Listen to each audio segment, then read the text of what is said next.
तो यहाँ पर भारत और पाकिस्तान के बीच फिलहाल मिलिट्री एक्शन रुक गया है। शनिवार शाम यानी कि कल शाम 5 बजे से ये समझौता जो है ये लागू हो गया। दोपहर 3:35 का वो वक्त था जब पाकिस्तान के डीजीएमओ यानी कि डायरेक्टर जनरल मिलिट्री ऑपरेशंस का भारत के डीजीएमओ को युद्ध रोकने के अनुरोध के लिए फोन आया। दोनों के बीच जो बातचीत हुई उसके बाद फिलहाल सैन्य कार्रवाई रोकने पर सहमति बन गई है। अब 12 मई को यानी कि कल दोपहर 12 बजे दोनों देशों के डीजीएमओ के बीच आगे की बातचीत में ही तय होगा कि आगे का रास्ता क्या होना है। लेकिन कई बड़े सवाल जो हैं वो खड़े हुए कि पाकिस्तान की तरफ से सीज फायर का उल्लंघन जो है वो किया गया है। 3 हमारे सहयोगी इस वक्त हमारे साथ जुड़ रहे हैं। अनुराग द्वारी हमारे साथ इस वक्त जुड़ रहे हैं, इसके साथ ही साथ राजौरी से अनुराग हैं और मुकेश सिंह सेंगर हमारे साथ श्रीनगर से हैं और राजीव रंजन हमारे सहयोगी हमारे डिफेंस एडिटर तमाम जानकारी के साथ इस वक्त हमारे साथ जुड़ रहे हैं। साथ ही हमारे साथ 3 मेहमान भी यहाँ पर जुड़ रहे हैं। हमारे साथ जाकिर हुसैन साहब हैं, विदेशी मामलों के जानकार हैं, wing commander retired Geetanjali Singh हैं, रक्षा विशेषज्ञ हैं, ब्रिगेडियर रिटायर्ड संदीप थापर साहब हैं, रक्षा विशेषज्ञ। लेकिन सबसे पहले हम अपने सहयोगियों के पास चलेंगे और जानेंगे कि रात कैसी गुजरी है, क्या कुछ हुआ है। राजौरी में चलते हैं सबसे पहले अनुराग द्वारी के पास। अनुराग, क्या स्थिति इस वक्त आप देख रहे हैं वहां पर, क्योंकि कुछ घंटों के लिए पाकिस्तान ने एक बार फिर से वो हरकत की थी क्योंकि उस पर भरोसा किया नहीं जा सकता है, सीज फायर का उल्लंघन हुआ, लेकिन कैसी रात बीती, अब क्या स्थिति है? बिल्कुल अदिति, रात लगभग 7 साढ़े 7 बजे जब ये घोषणा हुई है कि सीज फायर हो गया है तो हम लोग भी, क्योंकि कुछ दिनों से बहुत यहाँ पर राजौरी में ब्लैकआउट था, दुकानें बंद थी, बाजार बंद थे, तो हमने सोचा कि बाजार में शायद कुछ खाने को मिल जाएगा। और जब बाजार गए तो यक्का दुक्का दुकानें खुली हुई थी, लेकिन थोड़ी देर बाद ही विस्फोट की आवाज़ें आने लगी। पहले तो हम कुछ समझ नहीं पाए, धमाकों की आवाज़ आने लगी और हम जैसे तैसे जब वापस अपने होटल पहुंचे तो पता लगा कि पूरे शहर में फिर से ब्लैकआउट हो गया है। आज जो सुबह की पॉप हटने के बाद आपने जो एक उजली धूप देखी, कल रात 8 बजे के बाद से पूरा शहर अंधेरे के आगोश में चला गया था और उसके बाद धमाकों की आवाज़ आने लगी। और 9 सवा 9 बजे बिल्कुल जैसे परसों रात में हमने देखा था वैसे ही ड्रोन आए ऊपर और उसके बाद भारत के जो एयर डिफेंस सिस्टम है उसने उसको गिराया, उसको मार भगाया। लेकिन धमाकों की आवाज़ आती रही और ब्लैकआउट भी था, लेकिन देर रात को बिजली की आपूर्ति बहाल हो गई है और उसके बाद मुझे लगता है 10 साढ़े 10 बजे के बाद हमने कोई धमाकों की आवाज़ भी नहीं सुनी। अदिति, बिल्कुल। श्रीनगर से मुकेश सिंह सेंगर हमारे सहयोगी इस वक्त जुड़े। मुकेश, जम्मू कश्मीर के मुख्यमंत्री उमर अब्दुल्ला की तरफ से खुद सोशल मीडिया प्लेटफॉर्म पर पोस्ट करके सवाल उठाए गए सीज फायर को लेकर कि आखिर ये किस प्रकार का सीज फायर है, क्योंकि खबरें सामने आई कि श्रीनगर में भी कई जगह धमाकों की आवाज जो है वो सुनाई दी थी।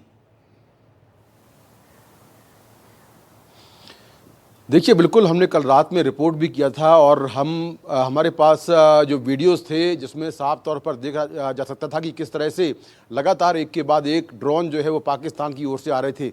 रात 8:30 बजे से लेकर रात 9:30 बजे तक 1 घंटे के अंदर सैकड़ों की संख्या में ड्रोन श्रीनगर में आए और यहाँ पर जो श्रीनगर एयरपोर्ट के अलावा अवंतीपुरा एयरबेस है, बड़गाम में जो सैन्य ठिकाने हैं, श्रीनगर में जो सैन्य ठिकाने हैं, इसके अलावा जो शंकराचार्य मंदिर है श्रीनगर में, उसको टारगेट करने की कोशिश की गई।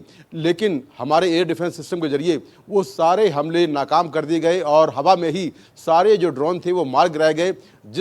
जब ये ड्रोन मारे जा रहे थे, नाकाम किए जा रहे थे, उस वक्त लगातार धमाकों की आवाज़ आसमान से आ रही थी जिसको हमने रिपोर्ट भी किया था। श्रीनगर में उसमें ब्लैकआउट था और देर रात वो ब्लैकआउट जो है वो हट गया था और अभी फ़िलहाल रात करीब 9:30 बजे के बाद से ना तो कोई ड्रोन एक्टिविटी श्रीनगर में हुई है और ना ही एलओसी पर कहीं पर फायरिंग की खबर है। ये भी मैं आपको बता दूं कि श्रीनगर में कहीं पर भी कोई नुकसान नहीं हुआ है। सारे पाकिस्तान से जो हमले हो रहे थे वो नाकाम कर दिए गए हैं। इसके अलावा रात में कुछ जगहों पर जो गाड़ियां जा रही थी उनकी लाइट्स को बंद करा दिया गया था क्योंकि लगातार जो ड्रोन एक्टिविटी थी 1 घंटे तक ये ड्रोन एक्टिविटी चली, लेकिन उसके बाद रात 9:30 बजे के बाद ये ड्रोन एक्टिविटी जो है वो बंद हो गई। तो फिलहाल यहाँ पर शांति है, लेकिन मैं शांति नहीं कहूँगा क्योंकि जो पाकिस्तान है एक आतंकवादी देश है, उस पर भरोसा करना ठीक नहीं है। तो अभी फिलहाल रात से तो यहाँ पर शांति है, लेकिन हमारी तीनों सेनाएं जो हैं वो बिल्कुल अलर्ट मोड पर हैं और जो विदेश सचिव हैं उन्होंने साफ कर दिया था रात में कि अगर पाकिस्तान ने कोई भी हरकत की तो उसका कड़ा जवाब उसको दिया जाएगा। जी। तो तीनों सेनाएं अलर्ट पर हैं, श्रीनगर में हाई अलर्ट है, लेकिन फिलहाल किसी तरह के नुकसान की कोई खबर नहीं है। राजीव, यहाँ पर आज का दिन बहुत महत्वपूर्ण होने जा रहा है क्योंकि कल जो कुछ भी हुआ, हालांकि जैसे हमारे दोनों सहयोगी बता रहे हैं राजौरी से, श्रीनगर से, कि 9:30-10 बजे के आसपास के बाद से स्थिति तनावपूर्ण थी, लेकिन सीज फायर का उल्लंघन कम से कम नहीं हुआ है। सेना की तरफ से कोई जानकारी मिल रही है? क्योंकि आज का दिन बहुत महत्वपूर्ण रहेगा कि पाकिस्तान क्या आज भी कोई हरकत करेगा या नहीं, उस पर नजर रहेगी। बिल्कुल सही कह रहे हैं। अभी जो सेना से मेरी बात हुई है और आईबी बॉर्डर पर तैनात बीएसएफ से बातचीत भी हुई है, उनका ये कहना है कि फिलहाल एलओसी पर के साथ साथ इंटरस्टेट बॉर्डर पर शांति बनी हुई है। और कल 2-4 घंटे के लिए जिस तरह से पाकिस्तान ने लगातार गोलाबारी शुरू कर दी, बॉर्डर पर आर्टी फायर यानी तोपखाना के गोलियों को बौछार छोड़ दी, भारतीय सेना ने उसे करारा जवाब दिया, माकूल जवाब दिया, जो ऊपर से निर्देश है, मतलब सरकार की ओर से साफ निर्देश है कि अगर सरहद पर कोई भी हलचल पाकिस्तान की ओर से होती है तो आप उसका माकूल जवाब दीजिए। लेकिन मुकेश जैसा बता रहे थे कि हमारे जो नेबरी कंट्री है पाकिस्तान पर आप भरोसा नहीं कर सकते हैं। इसको देखते हुए सेना पूरी तरह से तैयार है, सतर्क है। और कल अगर प्रेस कॉन्फ्रेंस में सेना की जो कर्नल थी, कर्नल सोफिया कुरैशी ने साफ कहा कि अगर कोई मिस एडवेंचर होता है, अगर पाकिस्तान तौर से कोई हमला होता है तो हम उसका मुंहतोड़ जवाब देंगे। और हमारी सेना जो है पूरी तरह तैयार है। पाकिस्तान एक ऐसा मुल्क है जिस पर आप पूरी तरह से यकीन नहीं कर सकते। 1999 में आपको याद होगा वाजपेयी जी दोस्ती का पैगाम लेकर पाकिस्तान गए थे। उसके बाद पाकिस्तान ने क्या किया कि पाकिस्तान ने उनकी पीठ पर खंजर भोंका और करगिल 1999 में करगिल में घुसपैठ हुआ। तो इस लगातार को देखते हुए, पाकिस्तान का जो पिछला ट्रैक रिकॉर्ड को देखते हुए सेना तैयार है, सतर्क है हर जगह। मतलब एलओसी की बात कर लीजिए, चाहे एयर पेट्रोलिंग की बात कर ले, लड़ाकू विमानों की, तो सेना का कहना यह है कि हम सतर्क है। अगर पाकिस्तान की ओर से कोई भी जो हरकत होगा हम उसका मुंहतोड़ जवाब देंगे। बिल्कुल, तमाम मेहमान भी लगातार हमारे साथ बने हुए हैं। Brigadier retired Sandeep Thapar sir भी हमारे साथ है। संदीप सर, जो कुछ कल हुआ, सीज फायर का ऐलान होता है और पाकिस्तान की तरफ से, जैसा कि हमारे तमाम सहयोगी जानकारी भी दे रहे हैं कि 2 घंटे के अंतराल में कई बार जो है वो फिर से वही कोशिश की जाती है जो बीते 2 दिनों से हम देख रहे थे। क्या ये एलिमेंट ऑफ सरप्राइज की तरह हम देखें, या फिर जैसा कि हमारे सहयोगी और हमारे डिफेंस सेक्रेटरी राजीव रंजन बता भी रहे हैं कि पाकिस्तान पर तो विश्वास किया ही नहीं जा सकता है, जो कुछ पाकिस्तान ने किया वो प्रिडिक्टेबल ही था?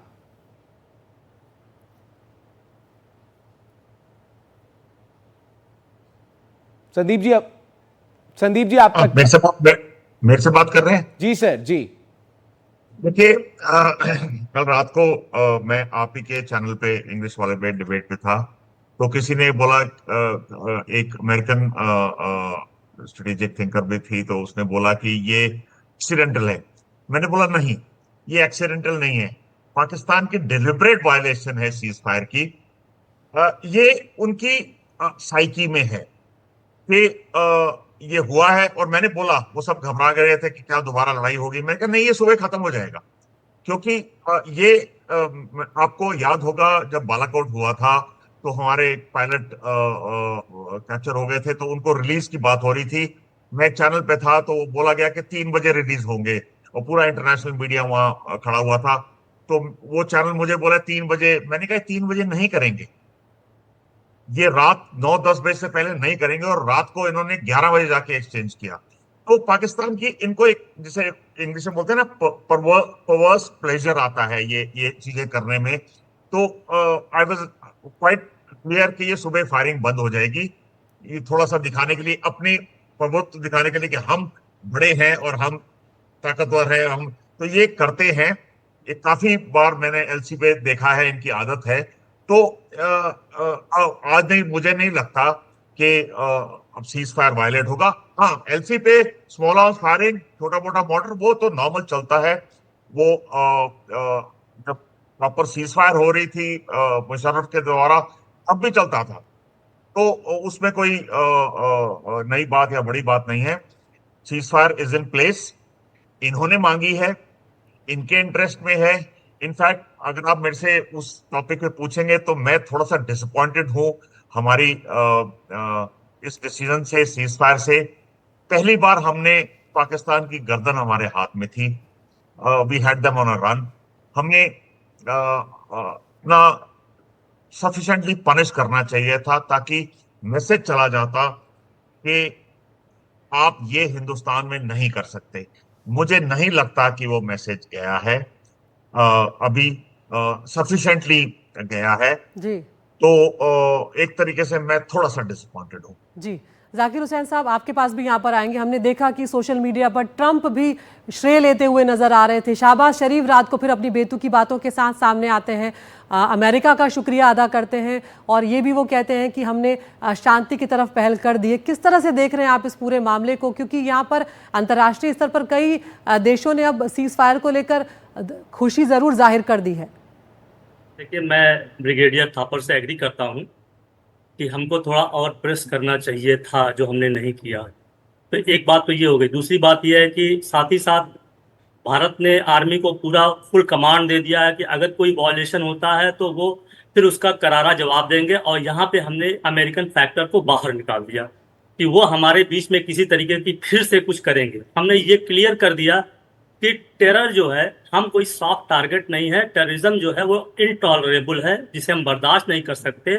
और आने वाले कल में अगर फिर इस तरीके की कुछ चीजें होती है, वो उसको हम एक्ट ऑफ वॉर मानेंगे। तो हमने बहुत ही क्लियर मैसेज दे दिया है, तो दुनिया को भी दे दिया और पाकिस्तान को भी दे दिया। लेकिन हमें यहाँ पर एक तरीके से ये भी देखना है कि कुछ चीजें ऐसी हुई हैं जिसको हमको फ्यूचर में अपने सामने रखना है। नंबर एक, चाइना खुल के आ गया है हमारे खिलाफ। अब हमें ढकी छिपी बातें लेके नहीं चलना है कि चाइना ये करेगा वो करेगा। उसके स्टेटमेंट्स आ गए हैं कि आयरन क्लियर्ड हैं उनके रिलेशंस और ऑल वेदर फ्रेंड्स हैं। तो हमको अब दो तरफे की लड़ाई के लिए तैयार रहना है और उसके लिए हमको बजट बढ़ाना पड़ेगा, मॉडर्नाइजेशन ऑफ आर्मी करना पड़ेगा, टेक्नोलॉजिकल वारफेयर हो रही है उस पर हमको R&D बढ़ाना पड़ेगा, सेल्फ सफिशिएंट हो रही है। तीसरी बात, हमने जो है वर्ल्ड के सामने अपनी जो है सुरक्षा के लिए पूरी कटिबद्धता दिखाई है और हमने ये प्रूव कर दिया है कि हम वो चीज करेंगे जो हमारे नेशनल हित में होगी और हमने दिखाया है। और साथ ही साथ हमने ये भी देखा रशिया का रोल, EU का रोल और गल्फ कंट्रीज का रोल। वो खुश तो हुए, लेकिन ये लोग एक बैलेंसिंग एक्ट कर रहे थे। सिर्फ एक कंट्री हमारे सामने खुल के आया हमारे साथ, वो इजराइल था। लेकिन फिर मैं ये कहूंगा कि हमारा जितना बड़ा कद है, इजराइल उतना बड़ा हो नहीं है, छोटा है। तो इसके लिए हमको जो है मॉडर्न वॉरफेयर में बहुत ज्यादा जो है इन्वेस्टमेंट करना है और कॉस्ट ऑफ वॉर पाकिस्तान पे बढ़ा देना है। जिस तरीके से हमने ड्रोन के थ्रू उनकी क्षतिग्रस्त किया है सारी चीजों को, भावलपुर तक अंदर घुसे, उससे पाकिस्तान को ये अंदाजा लग गया है कि अब हम जो है वो चीज नहीं कर और पाएंगे। इसीलिए डीजीएमओ लेवल पर बातचीत की प्रक्रिया जो है वो पाकिस्तान की तरफ से शुरू की गई। गीतांजलि सिंह जी, एक चीज अहम है, कल शहबाज शरीफ ने जब अपने राष्ट्र को संबोधित किया तो ये संबोधन कमोबेश उसी वक्त चल रहा था जब लगातार उस पार से जम्मू से लेकर गुजरात तक के कई क्षेत्रों में सीज फायर के उल्लंघन की खबरें सामने आ रही थी। और एक बार भी अपने संबोधन में इस बात का जिक्र ना करना अपने आप में क्या दिखा रहा था कि पाकिस्तान की मंशा क्या है? चंदन, मैं ये कहना चाहूंगी कि हम जानते हैं पाकिस्तान किस तरीके का देश है और जो कल हुआ वो दिखाता है कि कितनी अस्थिरता है उस देश में खुद ही। एक जगह पे जहां डीजीएमओ खुद कॉल करके रिक्वेस्ट करते हैं कि हम सीज फायर करेंगे और 5 बजे के बाद कोई उल्लंघन नहीं किया जाएगा, सीज फायर इन प्लेस आ जाएगी। और उसके बाद जब उनके खुद प्रधानमंत्री बयान दे रहे हैं, प्रेस कॉन्फ्रेंस कर रहे हैं और लगातार उल्लंघन चल रहा है, तो ये बहुत क्लियरली बताता है कि किस तरीके का देश है जो आतंकवादियों के लिए एक सेफ प्लेस, मैं कहूंगी एक सेफ ग्राउंड बिल्कुल खुल के सामने आ रहा है कि एक सेफ ग्राउंड है। और कितनी अस्थिरता है जहां प्रधानमंत्री बोल रहे हैं, मिलिट्री कुछ और एक्शन ले रही है, डीजीएमओ कुछ और रिक्वेस्ट कर रहे हैं। तो देश के अंदर खुद का कोऑर्डिनेशन नहीं है और एक बिल्कुल मैं कहना चाहूंगी कि कैरेक्टर है पाकिस्तान का कि हर बार जितनी बार भी जो भी प्रोमिसेस किए जाते हैं या ट्रीटीज की जाती है, उल्लंघन उधर से ही होता है। और आतंकवादी हमले या जो भी बैकडोर से भारत को क्षतिग्रस्त करने के लिए अलग अलग तरीके ढूंढे जाते हैं। तो ये नेचर है पाकिस्तान का जिसके बारे में भारत बहुत अच्छे से जानता है और इसीलिए हमारी जो सीमा हमारी जो सेनाएं हैं वो हर मतलब मैं कहूंगी हाईएस्ट स्टेट ऑफ रेडनेस में रेडी है। जी बिल्कुल। तो हमारी सेनाएं यहाँ पर पूरी तरह से तैयार हैं। विक्रम मिस्री भी कल रात को कह चुके हैं कि अब पाकिस्तान को समझना है कि उसे किस तरह से रहना है, वरना हम मुंह तोड़ जवाब देने के लिए तैयार हैं।